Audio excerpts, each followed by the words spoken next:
बिस्मिल्लाहिर्रहमानिर्रहीम अस्सलाम वालेकुम। प्रीवियस लेक्चर में हम लोगों ने चैप्टर नंबर 6 में एन्युटीज की डिस्कशन की थी।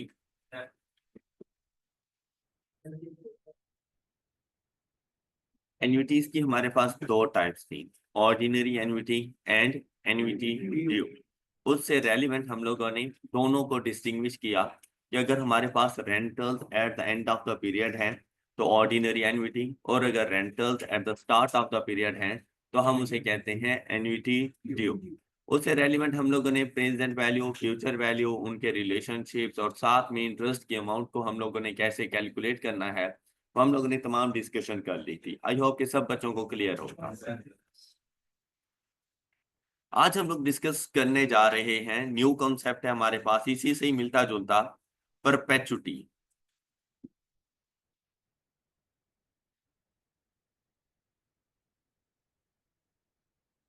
परपेचुटी परपेचुटी बेसिकली एन्युटी की ही टाइप है। मींस दैट इसमें भी वही सीक्वेंस ऑफ पेमेंट्स होता है। रेंटल्स की अमाउंट हमारे पास सेम होती है, रेगुलर टाइम इंटरवल पर होता है। सिर्फ फर्क इस बात का है कि यहाँ पर जो टाइम है ना, वो टाइम इनफाइनाइट है। मतलब लाइफ टाइम आप लोगों को ये रेंटल्स वगैरह मिलते रहते हैं, या आपने लाइफ टाइम ये रेंटल्स पे करनी है। टाइम की कोई हद नहीं होती। एनवीटी में क्या होता है कि हमें पता है कि हमने 5 साल तक रेंटल्स पे करने हैं, 10 साल तक करने हैं, इवन कि चाहे 20 साल भी क्यों ना हो, तो टाइम को फाइनाइट कर दिया जाता है। लेकिन परपेचुटी में टाइम इनफाइनाइट होता है। इसकी बेस्ट एग्जांपल हमारे पास मौजूद है, जो गवर्नमेंट मुलाजमीन को पेंशन मिला करती है। तो आप लोग देखें, उनकी रिटायरमेंट के बाद जो पेंशन होती है वो पर मंथ के हिसाब से होती है, फिक्स्ड अमाउंट होती है और लाइफ टाइम होती है। अब पता नहीं उनकी लाइफ कितनी है, लेकिन उनको लाइफ टाइम मिलती रहेगी। इवन कि उनकी डेथ के बाद भी उनके वारिसों को मिलती रहती है पेंशन पेंशन वगैरह। तो यहाँ पर परपेचुटी अप्लाई हो जाती है। अब परपेचुटी भी एन्युटी की तरह दो तरह की होती है। एक हमारे पास परपेचुटी मौजूद है ऑर्डिनरी,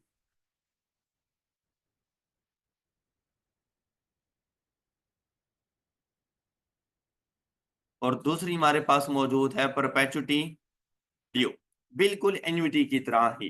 जिस तरह एन्युटी के लिए हम लोगों ने कहा था ordinary annuity and annuity due, क्या डिफरेंस था? सिर्फ और सिर्फ रेंटल्स का डिफरेंस था कि अगर रेंटल्स हमारे पास at the end of the period हैं तो फिर ऑर्डिनरी, और अगर at the start of the period है तो फिर परपेचुटी ड्यू बन जाएगा ये हमारे पास।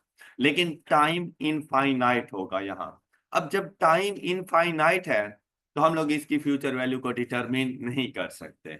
मीन्स दैट कि ऑर्डिनरी परपेचुटी या परपेचुटी ड्यू कि सिर्फ और सिर्फ प्रेजेंट वैल्यू को फाइंड किया जा सकता है। हम इसकी जाकर फ्यूचर वैल्यू को डिटरमिन नहीं कर सकते।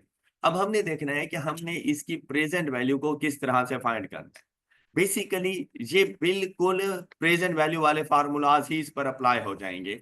लेकिन सिर्फ डिफरेंस किस बात का है कि यहाँ पर जो एन की वैल्यू होगी ना, वो एन इन्फिनिटी में चला जाएगा। जो एन की वैल्यू है वो infinity, and any constant number raise to power infinity is equal to 0। तो जैसे ही ये पूरा फैक्टर एन के इनफाइनाइट होने की वजह से 0 हो जाएगा, तो मेरे पास फार्मूला क्या बचेगा? Present value of ordinary perpetuity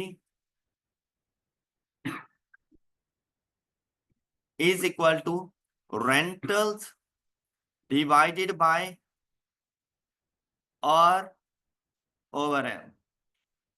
ये मेरे पास परपेचुटी की प्रेजेंट वैल्यू फाइंड करने का फार्मूला है। अगर हमारे पास ये परपेचुटी ऑर्डिनरी हो, रेंटल की amount divided by periodic rate, और अगर हम लोग ड्यू में जाएं तो आपको याद है कि हम लोगों ने कहा था कि अगर हम लोगों ने present value of due perpetuity find करनी हो तो सबसे पहले ये फार्मूला खुद अप्लाई हो जाएगा, r divided by r percent over. अच्छा, डिफरेंस किस चीज का है? सिर्फ एक कंपाउंडिंग फैक्टर का।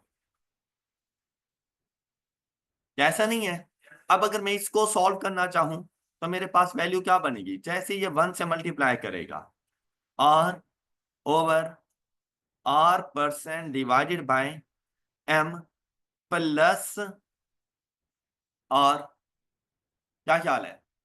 जैसे ही ये इसके साथ मल्टीप्लाई होगा तो ये न्यूमरेटर इस डिनोमिनेटर को कैंसिल कर देगा, तो बाकी आपके पास सिर्फ और सिर्फ एक आर की वैल्यू बच जाती है। मतलब बहुत सिंपल सा इसका मेथड है कि आप लोगों के पास present value of ordinary perpetuity में अगर एक रेंटल ऐड कर दिया जाए तो present value of perpetuity due बन जाती है। अगर present value of ordinary annuity के अंदर एक रेंटल ऐड कर दिया जाए तो present value of perpetuity due बन जाएगी आपके पास। Got it? इसका जो हमारे पास सिनेरियो होता है वो कुछ इस तरह से है। ये हमारे पास एक टाइमलाइन आ गई, यहां पर अब ये जो टाइम है वो इन्फिनिटी पे है, ये प्रेजेंट वैल्यू है, और यहां पर आपको कोई ना कोई रेंटल्स बता दिए जाते हैं up to infinity, and the rentals are suppose के 5000 एट द रेट ऑफ 10%। तो अब अगर हमसे पूछा जाए कि इसमें present value of ordinary perpetuity क्या होगी, तो हम लोगों ने क्या करना है, सिंपली रेंटल की amount divided by periodic rate of interest.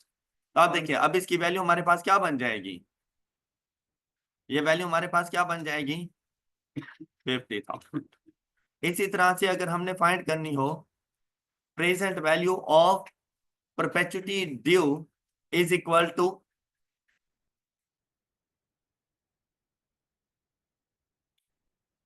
Plus 5000, तो इसकी प्रेजेंट वैल्यू हमारे पास क्या आएगी, बस इतना डिफरेंस है। Any problem? क्या आप लोगों को ये सारा कॉन्सेप्ट ठीक से समझ आ गया? अभी तक हम लोगों ने जितने ये कॉन्सेप्ट्स वगैरह पढ़े इनके इजी इजी क्वेश्चन तो आप लोगों के यहाँ चैप्टर नंबर 6 के सेल्फ टेस्ट में मौजूद हैं, और आप लोग अगर इसको स्टार्ट से सॉल्व करना चाहो तो कोई ऐसा मुश्किल चीज नहीं है। रेंटल की वैल्यूज गिवन है, रेट ऑफ इंटरेस्ट गिवन है, कभी आपसे प्रेजेंट वैल्यू पूछ रहा है, कभी फ्यूचर वैल्यू पूछ रहा है, कभी ऐसा है कि प्रेजेंट वैल्यू बता देता है रेंटल्स पूछ लेता है, कभी ऐसा है फ्यूचर वैल्यू बता देता है तो रेंटल्स पूछ लेता है। इस तरह की चीजें चल रही हैं। कभी नंबर ऑफ रेंटल्स की बात कर लेता है कि नंबर ऑफ रेंटल्स हमारे पास इन टोटल कितने होंगे। तो ये स्टार्ट के बहुत इजी इजी से क्वेश्चंस हैं, और ये इंशाल्लाह आप लोग सॉल्व कर लेंगे। जैसे आप लोग प्रैक्टिस करेंगे तो ये सारे क्वेश्चंस आप लोगों से सॉल्व हो जाएंगे। हम चलते हैं थोड़े से कॉम्प्लेक्स क्वेश्चंस की तरफ। तो जैसे ही कॉम्प्लेक्स क्वेश्चन मैं आपको यहाँ पे सॉल्व करवाऊंगा ना, तो फिर ये सिंपल क्वेश्चन वैसे भी कुछ नहीं बचने आप लोगों के लिए। अच्छा देखिएगा, अब हम लोग कुछ प्रैक्टिस क्वेश्चन सॉल्व करने लगे हैं।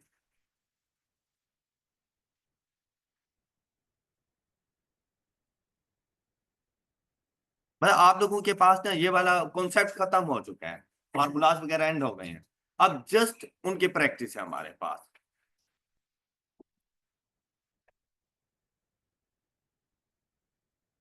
Practice question. अच्छा, यहां पर बिल्कुल इनिशियल, बिल्कुल जीरो लेवल से लेके चलते हैं हम। यहां पर देखिए एक टाइमलाइन हमारे पास मौजूद है, zero time duration. Zero time duration पर मैंने 5 लाख रुपए का लोन ले लिया, 500,000 का मैंने लोन लिया at the rate of 12% compounding quarterly for 5 years। मुझे बताएं मैं इसके लिए रेंटल्स कितने पे करूं, जल्दी से सॉल्व करें।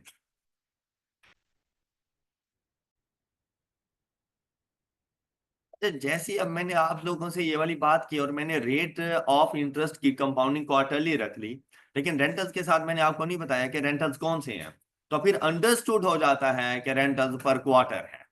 और ये बात मैंने आपको प्रीवियस लेक्चर में बताई थी कि रेंटल जिस टाइम ड्यूरेशन में होते हैं रेट ऑफ इंटरेस्ट की कंपाउंडिंग भी वही होगी। तो अब आपको रेट की कंपाउंडिंग क्या मिली, कंपाउंडिंग क्वार्टरली, तो फिर आपके रेंटल्स भी पर क्वार्टर के हिसाब से होने चाहिए।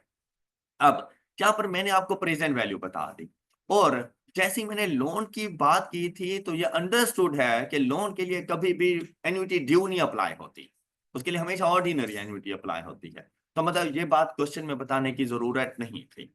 अब हम लोगों ने जैसे ही इसको देखा, हम इसको सॉल्व करेंगे कुछ इस तरह से, present value is equal to rentals. अच्छा, आप में से ना कोई स्टूडेंट इसको जरा कैलकुलेटर पे पुट करता जाए ताकि आप मुझे आंसर बता सकें।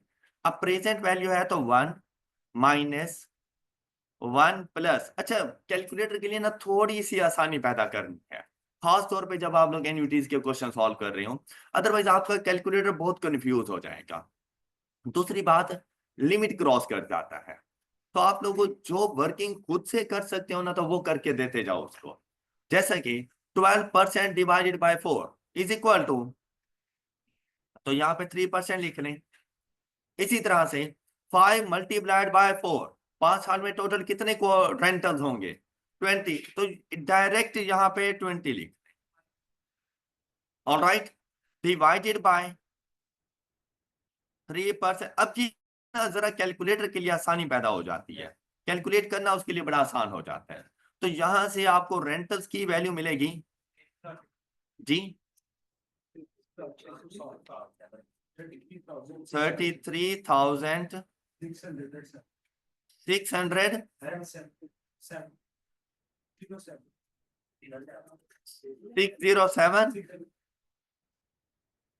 हाँ जी, सब बच्चों के पास यही आंसर आया। चलिए बस क्वेश्चन सॉल्व हो गया हमारा। अच्छा, इसी तरह से अगर मुझे फ्यूचर वैल्यू गिवन हो तो भी मैं रेंटल्स की अमाउंट फाइंड कर सकता हूँ। मतलब अभी मैं आपको सिंपल क्वेश्चन सॉल्व करवा रहा हूँ, जैसे आपके स्टडी टेक्स्ट के अंदर ना बिल्कुल स्टार्ट में सिंपल क्वेश्चन ही मौजूद हैं, तो हम लोग ना उसी की डिस्कशन कर रहे हैं। कि अगर मैं आपको यहाँ पर बता दूं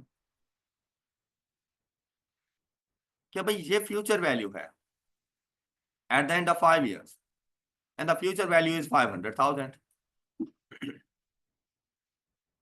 जीरो टाइम ड्यूरेशन, आपने मुझे रेंटल्स बताने हैं per month, if rate of interest is 12% compounded monthly. अब ये क्या सिनेरियो होता है कि आपसे कहा जाता है कि आपको आज से 5 साल के बाद 5 लाख रुपए की जरूरत है, और उसके लिए आज आपने बैंक में जाकर एक सेविंग अकाउंट ओपन किया जिसमें आप लोगों ने पर मंथ अमाउंट इन्वेस्ट करनी है for the next 5 years at the rate of 12% compounded monthly. तो आप पर मंथ बैंक को कितनी अमाउंट डिपॉजिट करवाएंगे? अब देखो क्वेश्चन में मैं बिल्कुल खामोश रहा, तो आप लोगों ने इसको ऑर्डिनरी कंसीडर करना है, गॉट इट। लेकिन अगर मैं आपसे ये कह दूं first rental is paid now, तो फिर ये क्या बन जाएगा? एन्युटी ड्यू बन जाएगा। तो अब मैं बेसिकली इन्वेस्टमेंट करने जा रहा हूं, तो मैं अज्यूम कर रहा हूं कि मैं फर्स्ट रेंटल इमीडिएटली पे करने जा रहा हूं। जल्दी से अब रेंटल की वैल्यू कैलकुलेट करके दे मुझे कि रेंटल की वैल्यू हमारे पास क्या आ जाएगी। फ्यूचर वैल्यू का फार्मूला अप्लाई करेंगे, 500,000 is equal to rentals into compounding factor. अच्छा, अब यहां पे क्या लिखे, पीरियोडिक रेट क्या बनेगा हमारे पास? 1%। रेज टू पावर, पावर में क्या आना चाहिए? पावर में क्या आना चाहिए? डिवाइडेड बाय 5 साल में टोटल आप लोगों ने 60 इंस्टॉलमेंट्स पे करनी है, 12 × 5 is equal to 60 divided by 1%। अगर ये ऑर्डिनरी होता तो यहां से आपके पास आंसर आ जाता, लेकिन मैंने आपसे कहा कि first rental is paid now, ये मैंने रेंटल 1 लिख दिया कि जीरो टाइम ड्यूरेशन पे फर्स्ट रेंटल है। तो फिर 1 + 1% एंड आंसर इज 6 months। अब आप लोग देखें कि अगर आप लोग अपनी सैलरी में से जस्ट 6,183 रुपीज पर मंथ पे करते रहो फॉर द नेक्स्ट 5 years, तो आप लोगों के अकाउंट में eight the end of 5 years 5 lakh रुपए मौजूद होंगे। क्या आप लोग बता सकते हैं कि आप लोगों को इंटरेस्ट कितना रिसीव हुआ? जल्दी से कैलकुलेट करें। अच्छा, ये आपके पास अमाउंट को ठीक कर लें। ये अमाउंट क्या आ रही थी हमारे पास रेंटल्स की? 6। ये आपके पास रेंटल्स की अमाउंट है। अब अगर मैंने आपसे पूछा कि इंटरेस्ट की अमाउंट क्या होगी, तो आप लोग देखो, आपको फ्यूचर वैल्यू गिवन है, तो फ्यूचर वैल्यू के साथ कंपेयर करेंगे। तो फ्यूचर वैल्यू हमारे पास स्टार्ट में आ जाएगी -NR, और ये आंसर हमारे पास बन जाएगा 500,000 माइनस 60 इंटू 6061। कैलकुलेट करें आंसर क्या है। जब आप लोगों को फ्यूचर वैल्यू गिवन हो तो इंटरेस्ट की कैलकुलेशन के लिए आप कभी भी NR-P का फार्मूला नहीं यूज कर सकते। अब आपने future value minus actual payment, तो फ्यूचर वैल्यू ऑलरेडी गिवन थी आप लोगों के पास, which is equal to 500,000 is equal. देखिए भाई, क्वेश्चन में किसी किस्म की कोई डाउन पेमेंट नहीं है, तो सिंपली आपने अपनी एक्चुअल पेमेंट से देखनी है। एन से मुराद नंबर ऑफ इंस्टॉलमेंट्स हैं, तो एन से मुराद 5 इयर्स नहीं है। मैं पर मंथ अपने रेंटल्स पे कर रहा हूं, तो टोटल मैंने 60 रेंटल्स पे किए हैं इन 5 इयर्स। कैसे पता चला? 5 multiply by 12 is equal to 60। तो 60 इंटू, अब मैंने एक रेंटल कितनी अमाउंट का पे किया वो मैंने पहले कैलकुलेट कर लिया था, विच इज, अब यहां से आपको इंटरेस्ट की अमाउंट मिल जाएगी विच इज इक्वल टू,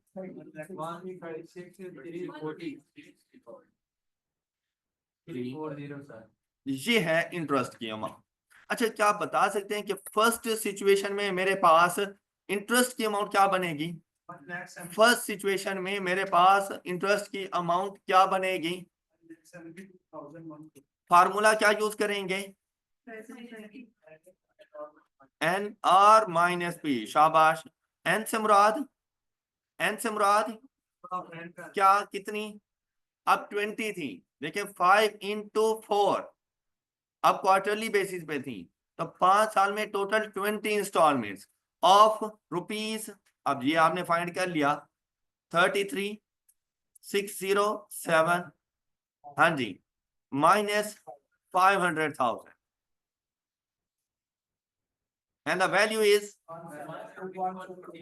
172। हाँ जी, आई होप कि ये बातें सब बच्चों को क्लियर।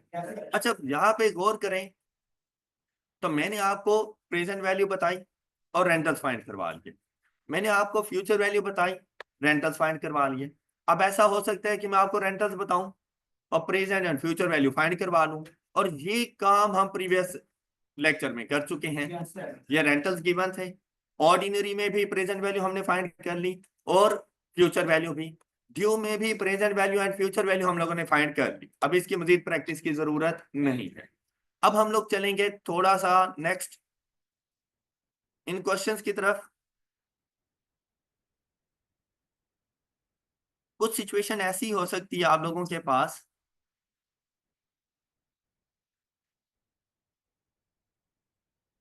जरा गौर से सुनिएगा। आज आप लोगों ने लोन लिया और वो मुझे नहीं पता आपने कितना लोन लिया, और ये बताना है आपने मुझे कि आप लोगों ने कितनी अमाउंट का लोन लिया। लेकिन इस लोन की रीपेमेंट आपने करने हैं, रेंटल्स पे करने हैं। गौर से सुन लीजिएगा, आपने वो जो रेंटल्स पे करने हैं ऑफ रुपीज, हाँ जी बताएं कितने रेंटल्स पे करें, कोई भी वैल्यू बता दो। 7,000 ऑफ रुपीज, 7,000 पर क्वार्टर, पर क्वार्टर। लेकिन ये रेंटल्स आपके स्टार्ट हो रहे हैं from the end of third year, from the end of third year, ये तीसरे साल का एंड, मतलब फोर्थ ईयर का स्टार्ट। यहां पर जाकर आपने अपना पहला रेंटल पे किया। अब मैंने R1 यहां पे लिख दिया, तो first rental means that at the end of third year and start of year 4, मतलब फर्स्ट 3 इयर्स के लिए किसी किस्म का कोई रेंटल पे नहीं किया गया, और ये rental for the next 5 years तक पे किए गए। तो टोटल टाइम बन जाएगा 8 ईयर्स, 3 साल के बाद 5 साल तक पे किए गए और टोटल टाइम ड्यूरेशन बन जाएगा 8 ईयर्स। आपने मुझे बताना है कि मैंने लोन कितना लिया। मेरी बात फिर से सुन लो। आज आपने एक लोन लिया, आपने इसकी पेमेंट करनी है इन रेंटल्स, लेकिन इससे पहले क्या होता था कि वो rentals after one time period start हो जाते थे, तो आप लोग उसको ऑर्डिनरी एन्युटी कहते थे। लेकिन आज हमने क्या किया कि भाई मैंने लोन लिया, मैं उससे पहले अपना बिजनेस इस्टेब्लिश करूंगा, जब उसमें से अर्निंग आना शुरू होगी तब जाके लोन को रीपे करूंगा। तो फर्स्ट 3 इयर्स तक मैंने किसी किस्म का कोई लोन पे नहीं किया। Got it? किसी किस्म की कोई रीपेमेंट मैंने नहीं की।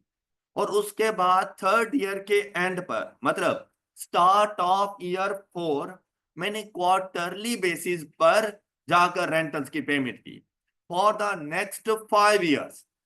और वो रेंटल्स पे किए 7,000 पर quarter at the rate of 16% compounding quarterly. आप लोग मुझे बताएं कि मैंने लोन कितना लिया था। क्या आपको क्वेश्चन समझ आ गए? क्वेश्चन का सिनेरियो स्टेटमेंट समझ आ गई है सब बच्चों को? अच्छा, अब यहां पर देखें भाई, हमने प्रेजेंट वैल्यू बतानी है। प्रेजेंट वैल्यू बताने के लिए यहां पर आपके पास एन्युटी मौजूद है और फर्स्ट 3 इयर्स में किसी किस्म का कोई रेंटल मौजूद नहीं है। अब आपने क्या करना है, सबसे पहले इन रेंटल्स की प्रेजेंट वैल्यू को फाइंड करें। 7,000 इंटू 1 माइनस 1 प्लस, ये बात समझ आ गई? 16% divided by 4 is equal to 4%। Raise to power minus 5 into 4, 5 into 4 20 rentals pay कर रहा हूं, शाबाश। डिवाइडेड बाय, हाँ जी, 4%। अच्छा, अब मुझे बताओ भैया, ऑर्डिनरी का फार्मूला ड्यू का, या किस तरह से लेकर चलूं इस क्वेश्चन को? हाँ जी, क्या यहां से हमारे पास प्रेजेंट वैल्यू आ जाएगी? नहीं आएगी प्रेजेंट वैल्यू, शाबाश। अब ये देखो, इस ऑर्डिनरी वाले फार्मूले ने आपको कहां पर जाकर छोड़ा? ऑर्डिनरी का फार्मूला आपको कहां पर जाके छोड़ रहा है? 3 इयर्स पर नहीं, फर्स्ट रेंटल से, रेंटल से एक टाइम ड्यूरेशन पहले। क्या हम लोगों ने यही बात नहीं की थी? ये देखें कि ऑर्डिनरी का फार्मूला फर्स्ट रेंटल से एक टाइम ड्यूरेशन पहले आपको जाके छोड़ देगा। कैसा नहीं था? तो जब मेरा पहला rental start he eight the end of third year हो रहा है, तो मुझे थर्ड ईयर के एंड तक ये नहीं छोड़ेगा, मुझे थर्ड ईयर से एक टाइम पीरियड पहले। लेकिन अगर आप लोग गौर करें, तो मैंने ये नहीं कहा कि 1 साल पहले, मैंने कहा है कि एक टाइम पीरियड पहले। और टाइम पीरियड क्या होता है? जिसमें रेंटल पे किए जा रहे। अब मेरे लिए एक टाइम पीरियड क्या है? एक क्वार्टर है। मेरे लिए एक टाइम पीरियड क्या होगा? एक क्वार्टर होगा। तो ये मुझे थर्ड ईयर से एक क्वार्टर पहले जाके छोड़ देगा। मैं यहां तक पहुंच गया, मैं ऑर्डिनरी के फार्मूले से इधर तक आ गया। अब मैंने क्या करना है यहां से आगे? अब देखिए, मुझे आगे जाने की जरूरत नहीं है। क्यों? क्योंकि मैंने तो 0 पर आना है। तो मैं आगे क्या करने जाऊं? तो क्यों ना मैं इसको यहां से इधर पहुंचा दूं। क्या मूवमेंट की समझ आई है आप लोगों को? ये वो इंपॉर्टेंट बात थी जो कल के लेक्चर के एंड पर मैंने आपको बताई कि मूवमेंट का ख्याल रखना है आप लोगों ने। आप कोई भी फार्मूला अप्लाई कर रहे हैं तो आपको इस चीज का आइडिया होना चाहिए कि वो फार्मूला आपको कहां पर जाके छोड़ेगा। तो अब मुझे आइडिया था कि जैसे ही मैं ऑर्डिनरी एन्युटी का फार्मूला अप्लाई करता हूं, तो मेरे फर्स्ट रेंटल से ये मुझे एक टाइम पीरियड पहले जाके छोड़ेगा। एम आई राइट? तो मेरा पहला रेंटल यहां पे था, तो उसने मुझे एक क्वार्टर पहले जाके छोड़ दिया। अब मैंने आना था 0 पर, तो मैंने यहीं से वापसी का सफर करना है। और जब यहां से वापसी का सफर करूंगा, तो इसके साथ लग जाएगा एक डिस्काउंटिंग फैक्टर। अच्छा, अब ये डिस्काउंटिंग फैक्टर कितने अरसे के लिए लगेगा? अब इसकी पावर 1 नहीं होगी। आप ये देखो, आप कितना अरसा पहले जा रहे हो। अच्छा, यहाँ पे देखो, जैसे ये फर्स्ट ईयर का एंड हुआ, ये सेकंड ईयर का एंड हुआ, ये थर्ड ईयर का एंड है, और मैं कहां पे मौजूद हूं? यहां 2 years and 9 months पर। 2 years and 9 months, मतलब मैं मौजूद हूं 2.75 years पर। क्या ये बात आपको समझ आई? अच्छा, अब देखिए रेट की कंपाउंडिंग कौन सी है, तो क्यों ना मैं टाइम को इन क्वार्टर्स कन्वर्ट कर लूं। तो आप ये देखो कि 2.75 ईयर्स के टोटल कितने क्वार्टर्स बनेंगे? 11। आप ये देखो 3 साल के टोटल कितने क्वार्टर्स हैं? 3 साल के टोटल कितने क्वार्टर्स हैं? 12। उसमें से मैं एक क्वार्टर पहले बैठा हुआ हूं, तो बाकी वापसी कितने क्वार्टर्स के लिए करनी है? तो यहां पर -11 कर। ऑलराइट, अदरवाइज आप -2.75 मल्टीप्लाइड बाय 4 करो, तब भी आंसर 11 ही है आपके पास। बात क्लियर? जल्दी से जरा प्रेजेंट वैल्यू फाइंड करना। 61796 बस, दोबारा से कर दो।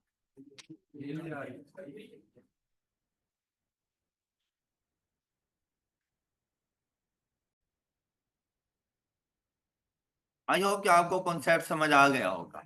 अच्छा, फिर से जरा सुनो। अभी के लिए मैंने आप लोगों को रेंटल्स की वैल्यूज बता दी, और मैंने आपसे कहा कि मुझे बताओ मैंने लोन कितना लिया था, या इन रेंटल्स की प्रेजेंट वैल्यू मेरे पास क्या होगी। अब हम लोग इस सिनेरियो को थोड़ा सा चेंज करते हैं।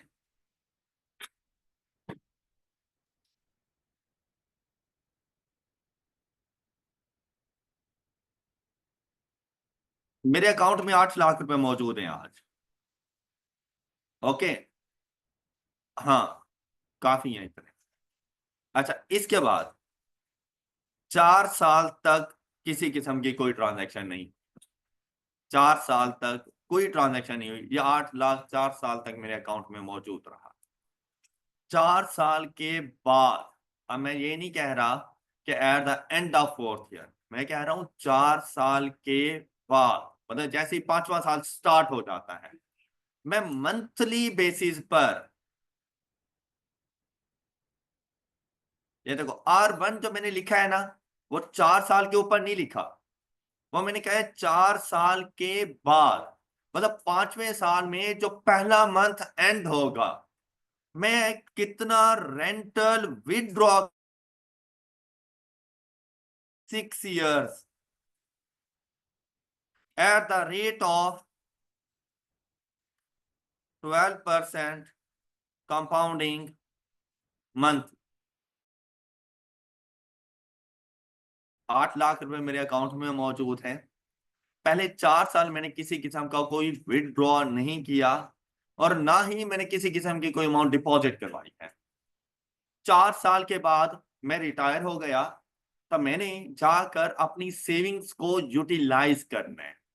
तो मैं आपसे पूछ रहा हूं, मतलब इस 4 साल तक अभी मेरी जॉब चल रही है, वहां से सैलरी आ जाती है, तो मुझे जरूरत ही नहीं पड़ी।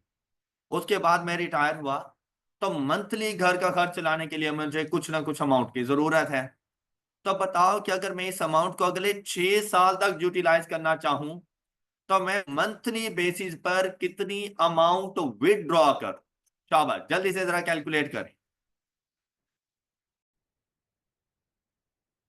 प्रेजेंट वैल्यू गिवन, तो लाजमी बात है प्रेजेंट वैल्यू का फार्मूला अप्लाई करेंगे, और प्रेजेंट वैल्यू का फार्मूला कुछ इस तरह से, 800,000 is equal to rentals, and the rentals are unknown, तो आर की वैल्यू आ गई यहां पर, इनटू, अब प्रेजेंट वैल्यू है तो 1 minus discounting factor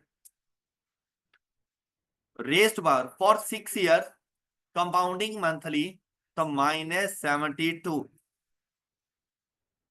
divided by, अच्छा जैसे ही ये ऑर्डिनरी एन्युटी का फार्मूला अप्लाई करोगे, फर्स्ट रेंटल से एक टाइम पीरियड पहले छोड़ेगा, फोर्थ ईयर के एंड पर पहुंच गए हो, और इसके बाद 4 से 0 तक जाने के लिए डिस्काउंटिंग फैक्टर अप्लाई कर दोगे, -4 × सिर्फ 4 नहीं लिखना था, ये 48 आ जाएगा।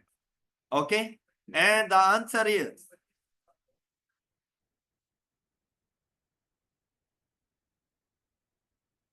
ये रेंटल्स की वैल्यू। अच्छा, अब अगर आप लोग यहाँ पे थोड़ा सा गौर करो, तो ऐसा नहीं है जैसे हम लोग अपनी एन्युटी को डिले कर रहे हैं, एन्युटी को डिले कर रहे हैं फॉर स्पेसिफिक टाइम पीरियड। जैसे फर्स्ट एग्जांपल में मैंने 3 साल के लिए डिले कर दिया था इसको, मतलब 3 साल तक मैंने कोई एन्युटी स्टार्ट नहीं की। सेकंड पोजीशन में देखें तो 4 साल के लिए हमने इसको डिले कर दिया, और इसे कहा जाता है, इस कॉन्सेप्ट का नाम है डिलेड एन्युटी।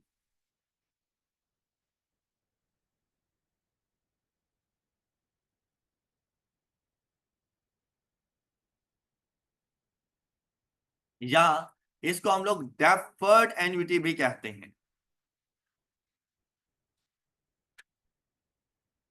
Deferred annuity. अच्छा भाई देखिए, कोई नया कॉन्सेप्ट नहीं है, अक्सर लोग इसको एन्युटी की टाइप बता देती हैं। वो कहते हैं कि 3 टाइप्स हैं, ऑर्डिनरी, ड्यू एंड डेफर्ड।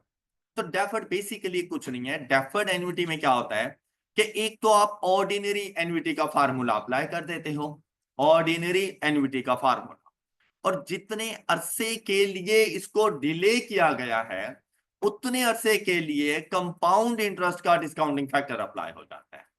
बस इतना सा फर्क है। आप देखें, ऑर्डिनरी एन्युटी में क्या होता है, 1 टाइम पीरियड का डिले होता है।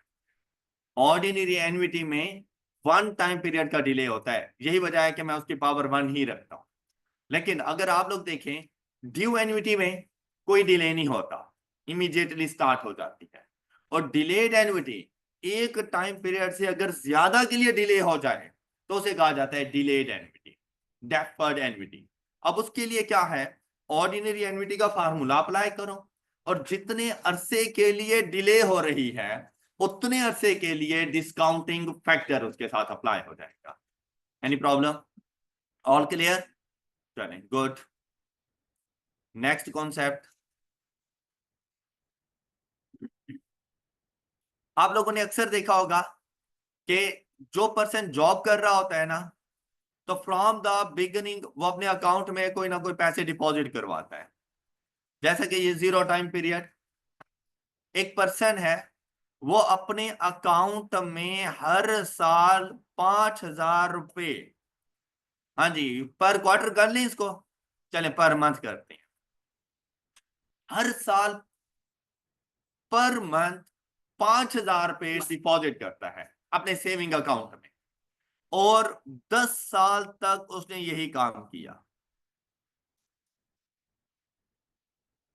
10 साल तक, मतलब उसकी जॉब चल रही थी, 10 साल उसकी सर्विस में बाकी थे, तो 10 साल तक अपनी सैलरी में से वो 5,000 रुपीज पर मंथ अपने सेविंग अकाउंट में डिपॉजिट करता रहा। उसके बाद वो रिटायर हो गया। आप लोग बताएं, आफ्टर रिटायरमेंट टिल डेथ वो अपने अकाउंट में से कितनी अमाउंट विदड्रॉ करें at the rate of 12% compounding monthly?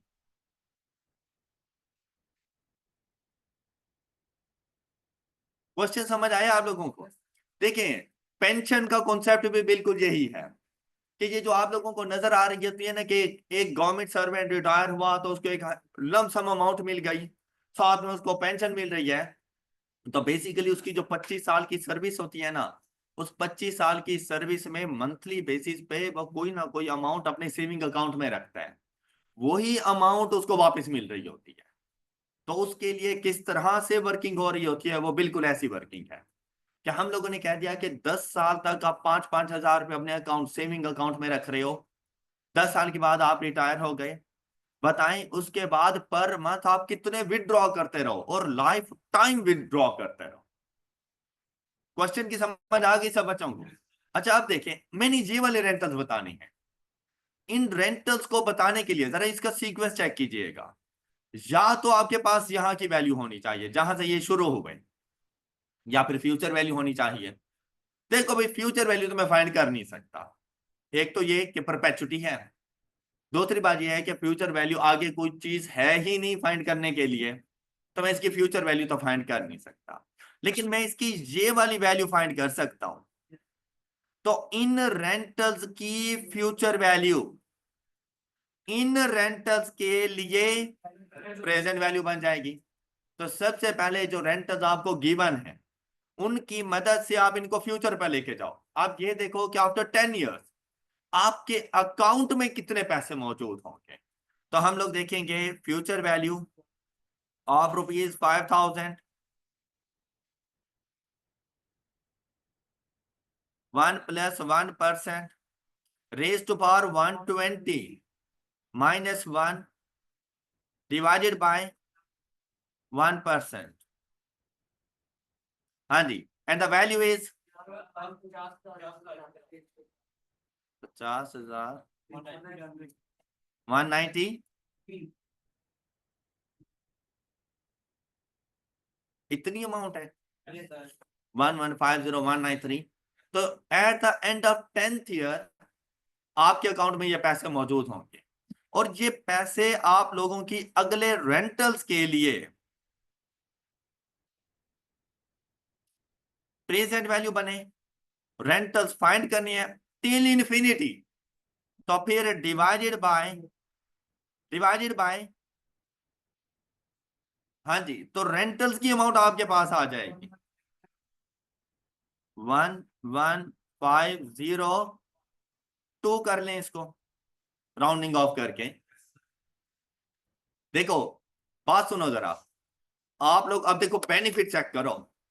आपने 5-5 हजार रुपए पर मंथ दिया, और दिया भी सिर्फ 10 साल के लिए, जबकि 10 साल के बाद लाइफ टाइम आप बैंक वालों से 11,502 रुपए पर मंथ रिसीव करते रहो। आपका पैसा खत्म नहीं होने वाला। यह है पेंशन का कॉन्सेप्ट। क्या आपको मेरी ये बात समझ आ गई है? किसी को डाउट? चलिए good, and that's all for today. बाकी कॉन्सेप्ट्स वगैरह इंशाल्लाह हम लोग नेक्स्ट लेक्चर में डिस्कस करेंगे। अपना ख्याल रखिएगा। अल्लाह हाफ़िज़।